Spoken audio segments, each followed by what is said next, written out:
Hello friends, I'm Dr. Renee Harmon. I'm the author of Surfing the Waves of Alzheimer's, a teaching memoir about my husband Harvey and his time with younger onset Alzheimer's disease. So today I'm telling you a story something that happened to me last week that helped me realize how much his experience, my experiences with him, taught me in the realm of patience and flexibility. So, on Christmas Eve, I needed to set off to pay my property taxes for my lake house in another county. I procrastinated, and there were reasons why I could not pay it online. So my plan was to set off for this long drive to the county seat to pay the property taxes.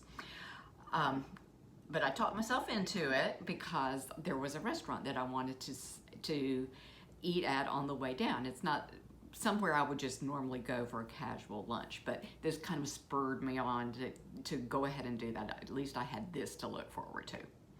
So when I reached the restaurant, I waited in the vestibule about 15 minutes while I watched two wait staff studiously ignoring me.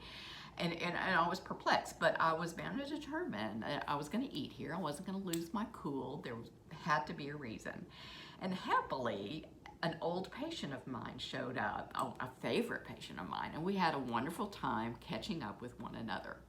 And he told me that he goes to this restaurant once a week, and he felt quite comfortable asking the waitstaff what was going on with the wait.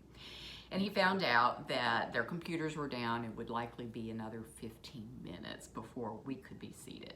So I decided to go ahead and leave and just look for lunch along the way to the county seat. Well, I was using GPS, but I still got turned around, took a wrong turn, and I pulled over to reorient myself. And I had a text from a friend who told me that when she clicked the link to my website to read my latest blog post, she was met with a full spread ad for Viagra. Not what I really needed to hear. And sure enough, I went online, clicked the link, same thing. When I went directly to my website, same full spread ad for erectile dysfunction therapies. And I thought, this is not what I want for my friends and family who are trying to read a story about uncontrollable laughter. And then I thought about all those people who are maybe caregivers for people living with dementia, and they are looking for support on Christmas Eve and they get a Viagra ad. Well, I texted my webmaster to alert him to the problem so he could get started on it, and I went on my way to the county seat. Found the courthouse, walked in, past all the scanners, the gauntlet of scanners. I mean, I couldn't find signage for the property tax room, so I asked one of the officers, and he said, "Oh no, ma'am, it's not in this building. It's in the building, in the annex building 2 blocks down." So I walked the 2 blocks and found the office, pulled on the door. It was locked. And I pulled for several seconds before I noticed a little sign that said, "Merry Christmas. We are closed on December 23rd and 24th. So I stomped back up the 2 blocks to my car, just muttering a little bit in my head, not out loud. There was nobody around anyway, and tried to figure out what was I going to do. I needed to get them paid before the end of the year, and I was going to be out of town the next week. So I still needed to eat lunch too. So I searched restaurants near me, could only find fast food places, so I settled on Taco Bell. So while I'm in Taco Bell, I noticed that my Facebook feed is blowing up with friends and family alerting me to this Viagra ad scandal.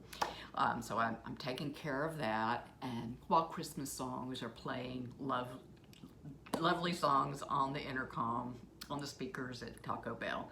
And then a non-Christmas song comes on, and it's actually a horrible version of the song that's going to be sung at my daughter's wedding in 3 weeks.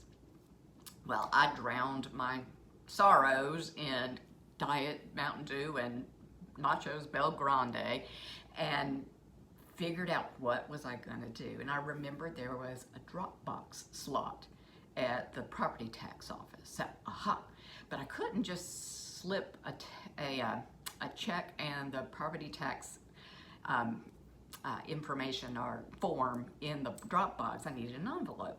I found the county post office and went in, and with my credit card, I bought a 79-cent envelope and went back to my car, wrote the check, but I couldn't write the check because I didn't have a pen, so I went back into the post office, borrowed a pen, put everything in its envelope, drove back to the secondary county courthouse, and slipped the envelope in the drop box.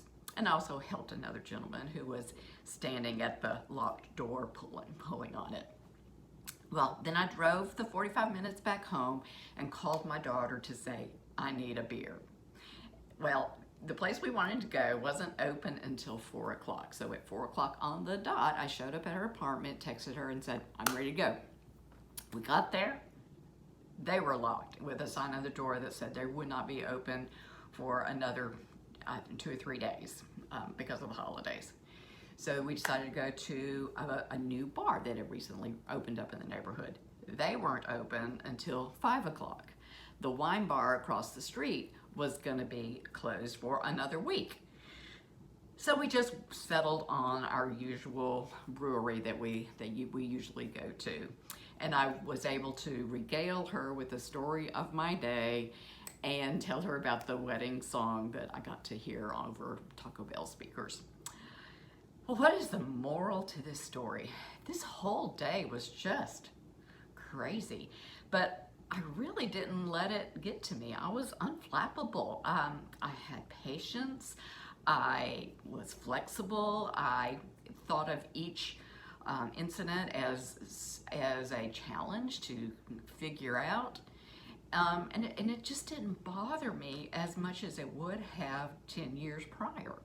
And I realized that all those years with Harvey and his Alzheimer's disease really did teach me patience and flexibility. And for that, I'm very thankful.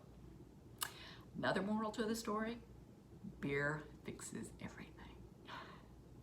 Thank you. Be well and keep your balance.